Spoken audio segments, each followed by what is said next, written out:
I want.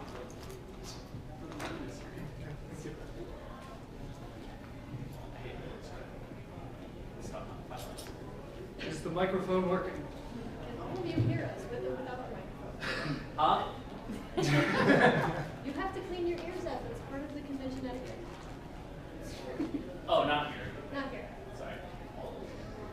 Right, so I guess we should start out by saying, can all of you hear us? More importantly, can all of you see us? Have to see the movie on this. Anyway. Reference. Yeah. You know, I'm not the moderator. So. Okay, so this is the So Charming Not Creepy panel. Is everyone in the right place? Sure. Yeah? Might as So- well be. Yeah. Do you want to start with introducing ourselves? Absolutely. Okay. All right, I'll start. My name is Thomas A. Fowler. I'm a broadcast and digital producer at an ad agency by day, writer of science fiction and commercial mainstream by night. My website focuses marketing for writers, so I do that. Got a few short stories published, and I'm submitting like a madman on my first novel while I'm writing my second. Very cool. My name is Jessica Bronner. I am a local author. I recently wrote a book called Charisma Plus One, which is all about convention etiquette. It's a lot of fun, so you guys should check that out. I have one at the table upstairs. In addition to that, I run Story of the Month Club. We accept submissions from authors all over the world and put out a short story every month to our subscriber base, and a variety of other things that would take another 10 minutes to talk about. So, My name is Chaz Kemp. I am a steampunk fantasy sci-fi illustrator. I originate here in the Denver area. Well, I don't originate here, but I've been here long enough, so it doesn't really matter. I don't know if anybody was actually born. Anyway, yeah, so I've done lots of illustrations for book covers, magazines, etc. And yeah, and I've done and gone to lots and lots and lots of cons. So this panel, So Charming Not Creepy, is kind of a cool panel. So there it is. My name is Josh Vogt. I am a fantasy author and freelance writer. I have 2 books coming out in May, a sword and sorcery adventure and urban fantasy series. And I've been to a lot of cons as well and just seen a lot of behavior on the way. Hopefully I represent more of the charming than the creepy side. Time will tell. Right. Yeah. So yes, I think this is a very important panel for us to have a good conversation. Great. So I don't know, since none of us are really moderating. let's each come up with at least one question. Yeah, Sure. I can start. I mean, I think one thing that might be kind of interesting to bring up is, what do you think it is about conventions and the costume kind of, convention world that actually has necessitated this discussion? Like, why is this particular niche created such a specific problem? Can we start, Josh? Sure. I think a lot of it is actually the objectification angle. A lot of, and it's not, I want to say a lot of guys, but it's not just guys. A lot of people when they're looking for something to satisfy whatever appetite it is that they're going after, whatever inspires their harassing behavior or creepy behavior, it's because they're trying to satisfy a particular appetite. And when they do that in the privacy of their own home or in their own lifestyles, it's very easy to keep a distance from the people that they are viewing. When you go to cons, there is also still some of that distance. There is some sense of people being there, in their minds being there on display, in a sense. And so they can shift into that mentality of, oh, they're here to please me. They're here to satisfy whatever it is that I have going on inside of me, which is obviously a bit of a twisted way of looking at it, but I think that's part of it. It makes it easy when someone's in a costume setting and they've had some fantasy about that particular costume character that represents. It's easy to place them in a mode where they're no longer a person, they're an object. Okay. I was just, we were just having a discussion with a friend of ours outside not too long ago, maybe about 30 minutes ago or so. But and I agree with a lot of what you're saying. I think it's where you have a lot of the geek culture, and we spend a lot of time either fantasizing about what it would be like to be out in the real world with real people, and you know, boy, if I was the captain of the football team, et cetera, et cetera, et cetera. And then you play a lot of online role-playing games, tabletop role-playing games. You know, you watch a lot of sci-fi TV and things like that. It's great. And then, you know, for the longest time, society tells you that, you know, well, this isn't acceptable because you're not on the football team, you're not on the basketball team, whatever. It's not acceptable. And then you go to a con, and all of a sudden, all the things that you like are now acceptable. Not only acceptable, but you find there are tons of people who like the same things. And so, on the one hand, it's a big relief because now you've found your people. But unfortunately, you haven't, not in this to general you, not you guys specifically, obviously, but you haven't had the experience to develop the skill set where you get to talk to people of the opposite sex or the same sex or whatever, where you get to learn those social skills of what's acceptable and what isn't, because you've been kind of in that bubble for so long that, you know, you figure, well, I'll just do what they do on TV. Well, you know, it's scripted, which is why it works for Mal to do this and that and the other thing, but for real people, not so much. So it's something that they have to learn and acquire that skill set so they can go, oh, she's wearing a skin-tight costume that shows off a lot of her skin. It's not okay to touch it. So until someone actually tells them that, they don't know. You know, so anyway, that's my thought. That's my theory. Well, I think I agree with both of what you said. I think the problem has actually come in that the gender dynamic has actually changed significantly in the past 10 years. It was a problem before. There were women who went to these conventions. The reason that it's getting attention now, though, is because that dynamic has changed so much. The gender differences in the attendee numbers have gone from the first convention I went to, it was probably 30 men to every woman. And now it's much more even. I won't say it's 50-50 yet, but it's close enough that it's becoming, the women are talking about it. And so I think that's where the problem lies, and where we need to then have social events where people are then educated about how you interact with people. Because I agree to your point that the problem is actually that the social interaction didn't happen at a young age, necessarily. Certainly in my case it didn't. And so if you don't learn those skills at a young age, you have to learn them sometime. Right. So I think it would be beneficial if we had more social events specifically aimed at helping with that interaction. Right, because we'll let you go. I just have one quick point to throw in, because it's also too about the trial and error. Because when you're younger and you're in junior high school, you're in high school, you get to kind of bumble around if you are the type of person who would actually go up to a girl and ask her out on a date, and you get to find out, oh crap, maybe I should be a little cooler, maybe I should have more of a game. You know, maybe I should dress better. Maybe I should, you know, oh crap, maybe I should shower. You know, various things like that. I still thought the shower is not a question. Well, You would be surprised. it's true. No, It's true. Yeah, I used to play basketball during lunch and stuff with a bunch of my buddies and stuff like that in high school. And I'm like, man, why won't girls talk to me? It's like, well, you know, they talk to me in the morning, but they won't talk to me in the afternoon. What's going on? You know, it's like, well, I've been playing basketball all afternoon, and now I smell like crap. So that's something I had to learn. But, you know, you get that trial and error. A lot of these guys don't get that because they haven't tried. And so, you know, yeah. I would like to specify too, it's not just the guys. Hmm. Guys get picked on a lot. I have seen socially awkward women do, I watch and I'm like, oh, please don't do that, please. So it is not just a male problem. It is a people problem that geeks in this culture are not as well socialized at an early age. And so one of the things conventions do is provides a time frame for them to interact, and so there's a lot of bumbling around. And a little guidance is needed sometimes. Hmm.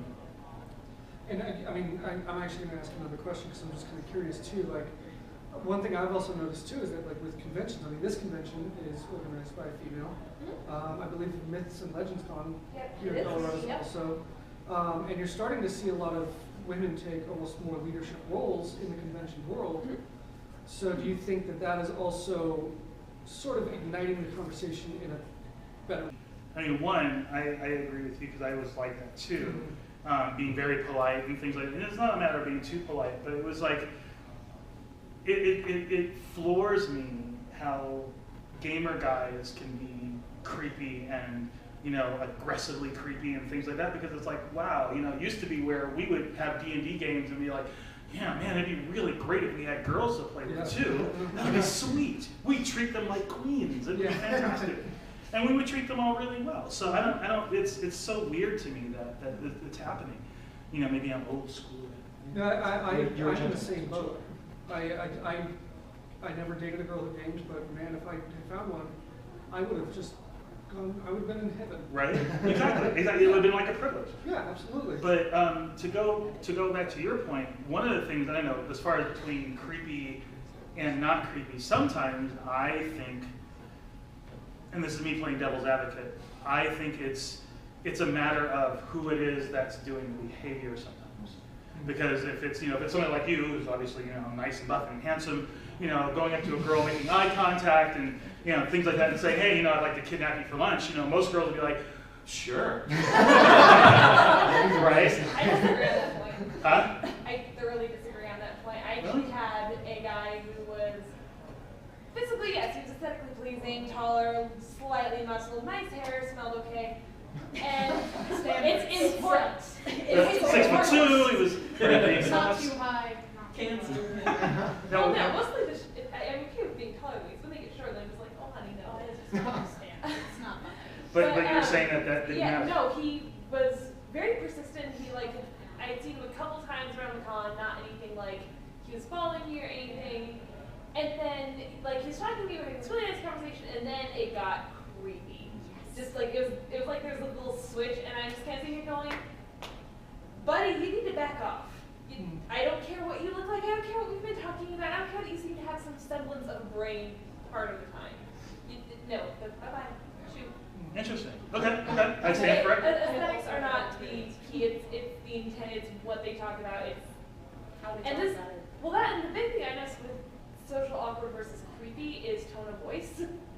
That kind of gives you an idea of, oh, this person has absolutely no idea how to do this without coming off as awkward, versus this person probably has a pretty good idea of what they're doing and they're aware of that. Okay, so I'm going to pick up on that word right there. Okay. Because that ties into what you were talking about. The word that you used was, Intent. Intent. And I think awareness is a big part of intent.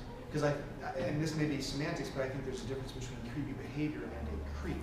Yes. You can have you can have someone awkward, or just someone who doesn't recognize that their behavior is being taken as creepy by certain people. The point that it crosses to them being a creep is when they know what they're doing. They are aware of what they're after. They are being persistent when they recognize that you are putting them off. They know they're after something and they're going to do whatever it takes to get it. And they're going to behave in ways that they're going to cross boundaries, they're going to ignore other people's body language and comfort zones because it's what they want. So for me, a creep is someone who is after, it goes back to that they're acting in a selfish manner because they have something they want. That other person represents it. It doesn't matter what that person wants. So that defines to me the epitome of a creep. So that's just my take. No, I think you're absolutely right. And to illustrate that, the gentleman that I was talking about with the rope and the kidnapping and the whatnot, he was not a creeper. He passed the line from socially awkward into creepy. And then he and I had a conversation about that because and this was at a later convention after I was convinced that he wasn't in fact going to kidnap me and tie me up. He and I had a conversation about that, and he was like, okay, so people tell me that I come off as creepy. How can I fix that? What am I doing? And we actually had a conversation about that so that he could modify his behavior, and I have seen him since then. And he is actively working on that. Yeah, that's cool. You know, and he is working on becoming less socially awkward. So talking to people about it does work. But he is not what I would classify as a creeper at all, just socially awkward on that far line. No, that's cool. Okay, so I have a question. And I appreciate what you were saying because I stand corrected and I'm cool with being wrong about that. I'm sorry. No. I'm saying don't apologize.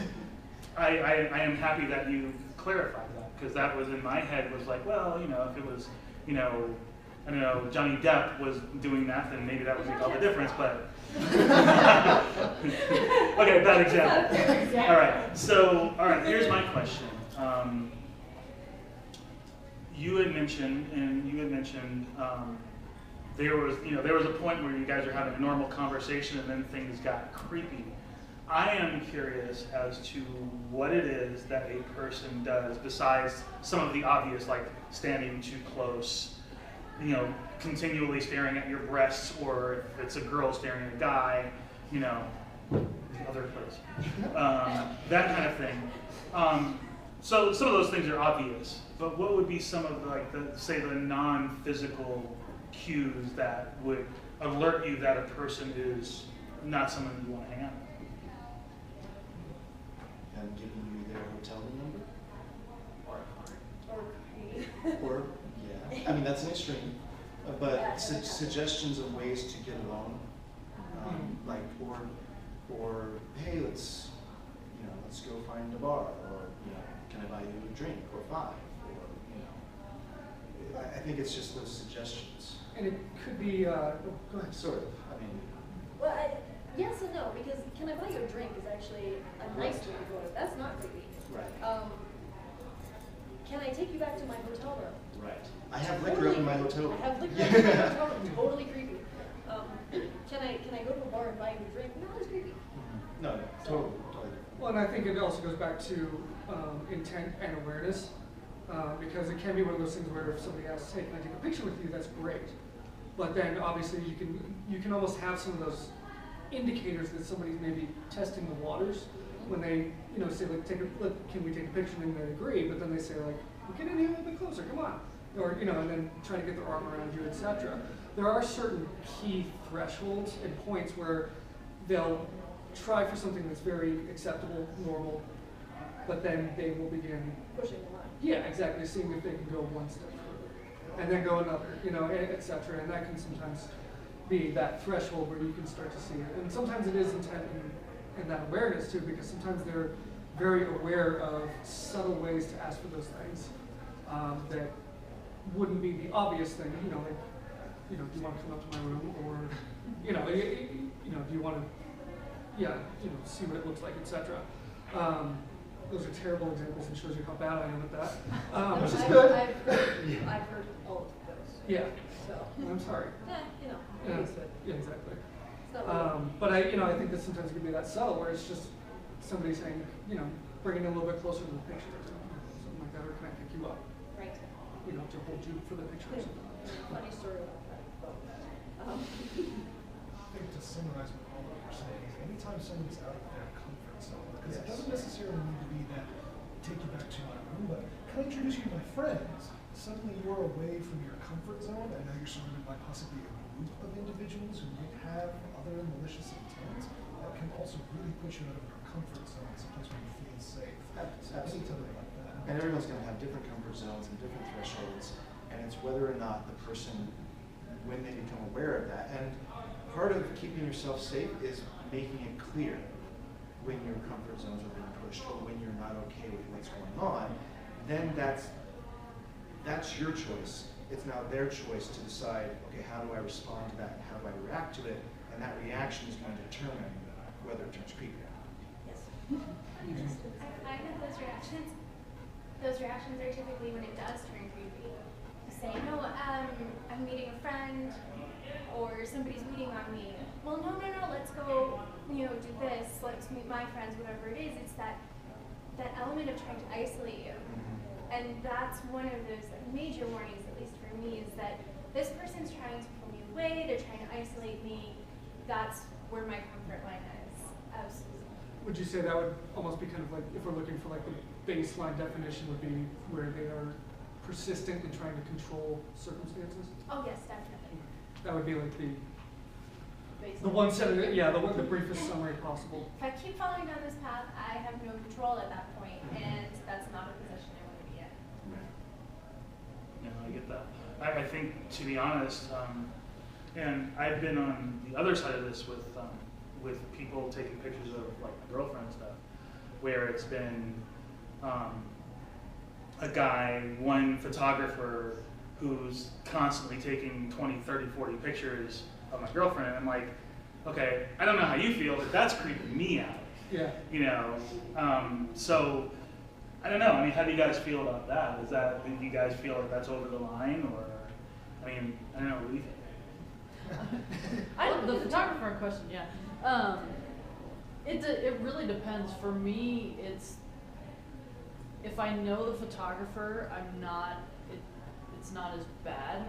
But if you suddenly have one photographer who you're not familiar with, who is constantly following you around a con the whole time, taking all kinds of pictures, you know, whether it's you being stopped by somebody else for a picture, or they're like, oh, hey, can you come over here and take a picture? It's like, once or twice that's okay, but if it's happening, if they're constantly following you, for me it just gets exhausting, but it also kind of gets a little creepy too, because you're like, where are these going to end up? Yeah. You know? It's like, obviously I'm, you know, not revealing anything that couldn't be seen on Facebook, but still, you know, it's like, I think you've taken enough. So. Or you get worried if they don't show up publicly somewhere. Right, you're like, and then you see them again, they're like, hey, let me take your picture, and you're like, no. Well, and that can happen outside of just like events like this. Oh, yeah. Like I was directing a horror film in Missouri, and one of our actresses actually had this horrible stint. It wasn't anything we did, it was completely separate, like this is before we cast her and everything. But she was also a model. And she actually found out that there were pornographic websites stealing her modeling photos and using them as the teaser images. Oh, to it's direct like people. clickbait? Yeah, and it was such a terrible fiasco because she had to engage in conversation with them. You can imagine how that conversation went, you know, and how civil that response was, etc.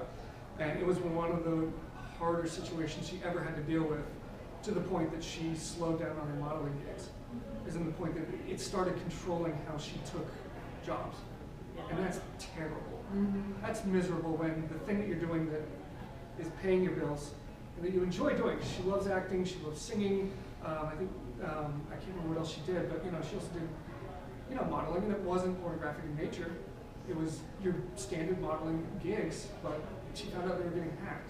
And it's, you know, and the notion that that happened, and of course the follow-up for it was equally traumatizing, if not worse, because part of the notion was just her never wanting to deal with that again. That notion alone was enough for her to really question that. And that's problematic. Does anyone have another question? Is there anyone? Okay. So it's a two-part one. I feel like to some degree we kind of defined a lot of the things that create this creepy atmosphere or create creeps. So it's a two-part question. If you see someone, You know, you're pulling in someone and they're like, oh, because sometimes it may be like they're trying to kind of figure out a way to work up the nerve to ask you out, but if you've already got someone that's like, hey, this is my, you know, this is my significant other, they're like, oh, okay.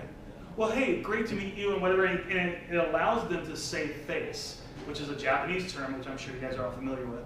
But it allows them to back out of a potentially super awkward, super embarrassing situation while keeping their dignity intact. So then next time you run into them on the halls, they can actually say, hey, how you doing? Hey, how's your girlfriend? Hey, how's your boyfriend? Whatever. Oh, hey, that's really cool. Hey, glad you guys are, and then they move on, and all of a sudden it's not awkward anymore because they know you're taking it. So it's kind of a cool thing. on a side tangent, that's actually a technique a lot of well-known authors use. Yes.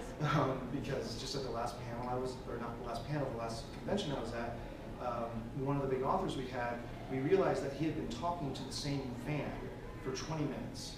And somebody had come up close enough to realize that the fan was trying to pitch his novel and sell it to him and get him all this kind of stuff.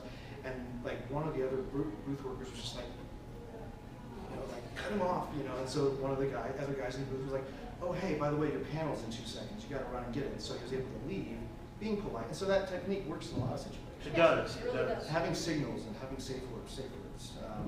The safe words work. Yeah. Signals. You know, but pulling in someone to be your spontaneous girlfriend or boyfriend, having a friend that is paying attention that can be like, oh, they need rescuing. I think that's the term that I use, is rescuing.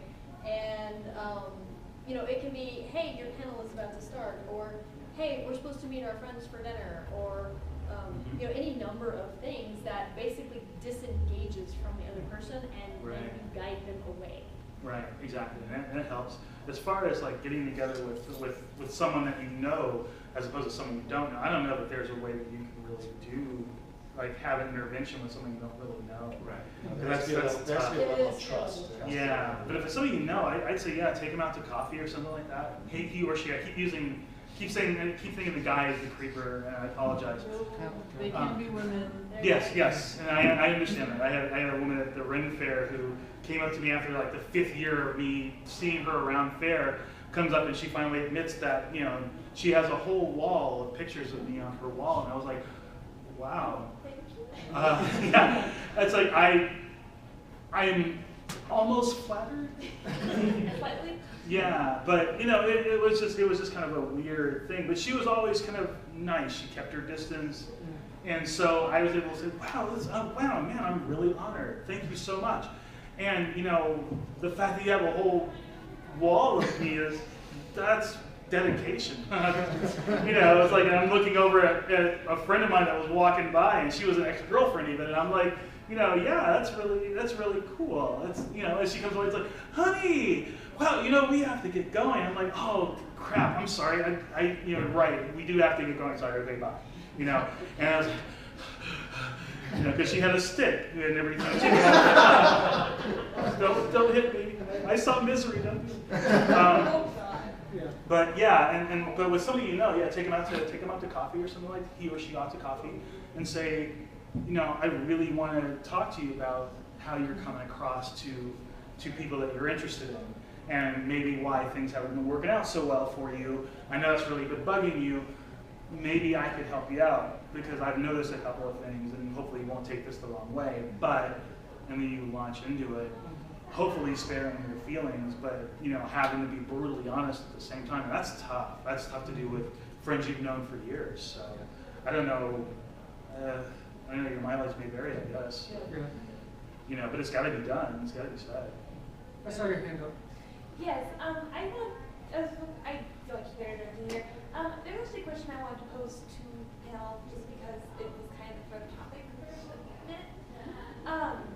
What do you think it says that especially in convention situations, that's where I used the spontaneous, hey, get me out of this, you're my boyfriend for 10 seconds thing, the most frequently, and granted it's not that frequently.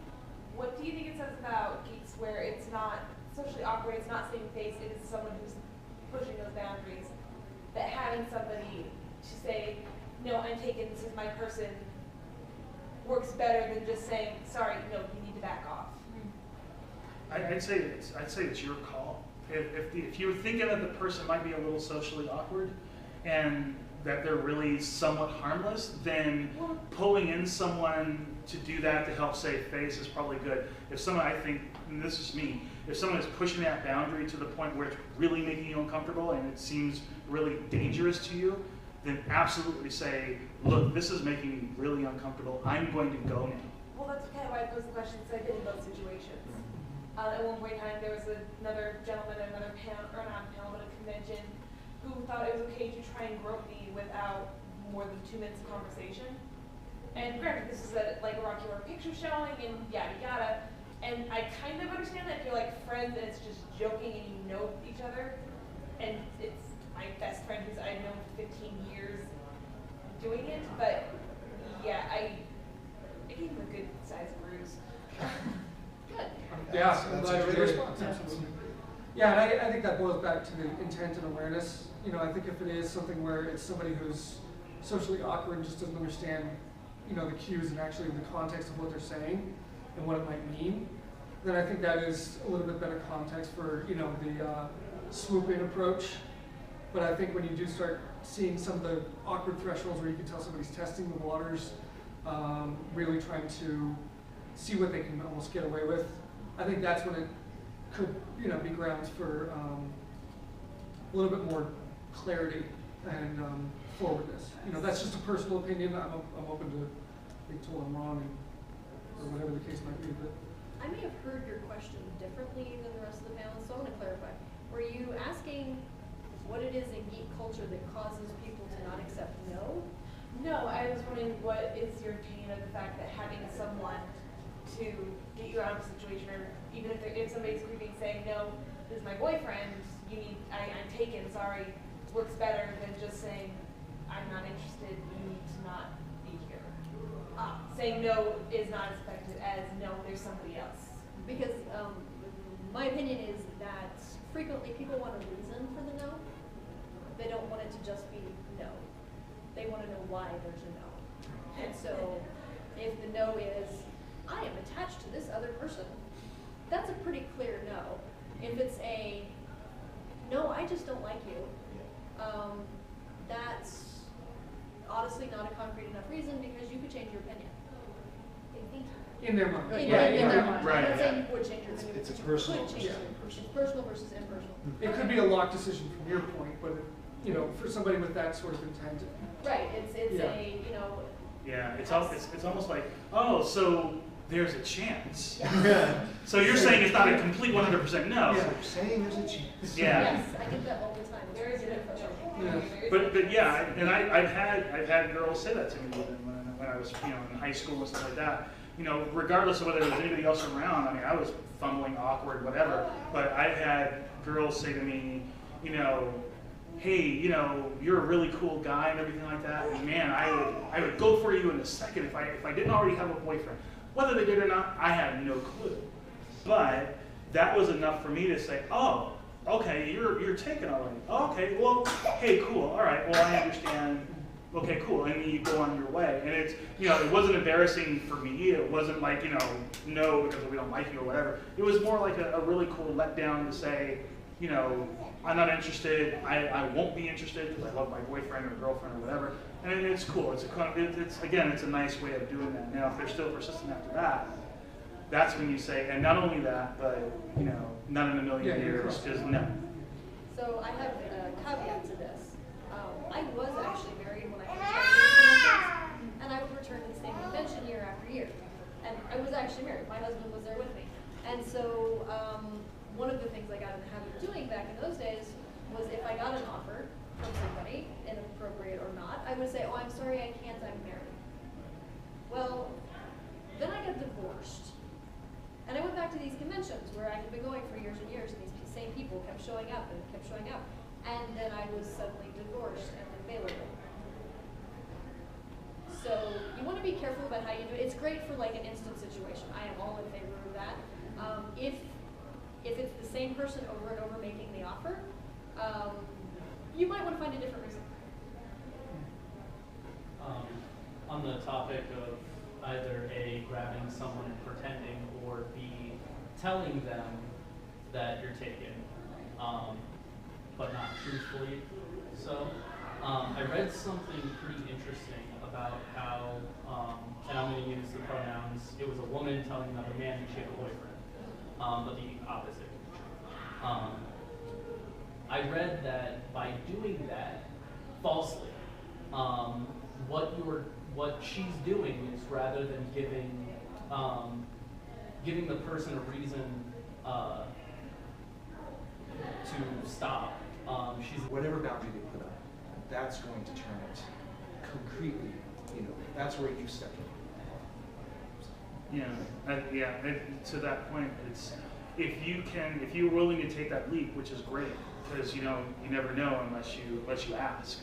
Because otherwise, the girl years later going, I had this crush on you, man, if you'd only asked me out to coffee, I would have gone. You're like, no! You break your goggles and tell sad tales at taverns. But not that I know from personal experience, but I'm just saying as an example. Not like me, obviously not. I didn't want to be a creeper. No, but yeah, if you don't respect the boundaries, if you're not prepared to hear no, then you probably shouldn't ask. If you think it's going to be too devastating for you to hear the no, then don't ask. But if you're okay with her saying no, and she says no, and you're okay with it, then it's like, oh, okay, well, I just figured I'd ask. Hey, have a nice coffee, And that's cool. You're prepared to walk away. It's like going to a car dealership. You really want that Porsche, but if it's too expensive, When it goes back to like, yeah, there's one time in college I was in an improv troupe, and there was a girl I was just head over heels for. I mean, because she was funny, she was gorgeous, and we had a blast because we were doing comedy.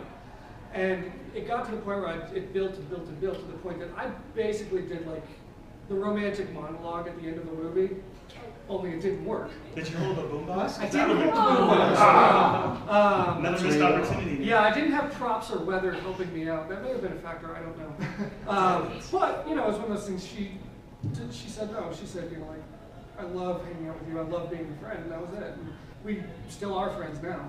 We still keep in communication, and it's a blast, and we continue to be friends, and we move on. So, it's not always going to work, but eventually it does. So. Jessica, you want to wrap us up? Well, Just, yeah. My recommendation would actually be, instead of asking them out for coffee outside the con, first ask them to coffee inside the con. There's a Starbucks. There's a Starbucks. That's a good There's point. tables outside. And I found, for me personally, it's a little intimidating actually to get my phone number out, but email addresses or Facebook are a lot less intimidating. So consider other routes of contact information. And I'm not sure why phone numbers are so much more personal. I think it's because not many people realize that it's hard. They think it's harder to block somebody on your phone rather than via Facebook or just ignoring an email. And like there's area codes, you have your what region they're in, and Right. I mean there's not that I've done any of it, but there's a lot of ways that a phone number can have a ton more information than your Facebook or your email address. Right. So, ask for other methods of contact than the phone number, and see if that gets you a little further along. Yeah, but I'd say coffee before you even Yeah, ask coffee for any of before that you stuff even ask. is cool because coffee is very non-threatening. It's in a public place. If either person says something that's not cool, the other person can just walk away. And you have a hot drink to throw in their face if they get threatened. Yeah. Nothing else you have shine and you got No, shine. sweetie, you won't. No one will throw a hot drink in your face. Anyway, I so think we're out of time. thanks guys. Thank you all. Thanks for showing up. We were hoping. Great. Yeah. Yay! So And check out Charisma +1. Yes. You all Yeah, probably don't Jessica's- need it, but get it for the people you know who do. Yes, because we all know those people, and I have them up at my table upstairs. Wait, see what now? I missed the beginning of She actually wrote the book on this stuff. Yeah, I actually wrote the book on this stuff. So, the book. the book. And I think everybody else here also has tables and books for sale. I have art up in the art show. I frequently buy I really yours. like Yeah, so. Thanks a lot, guys. Go enjoy the convention and. Yay! Money.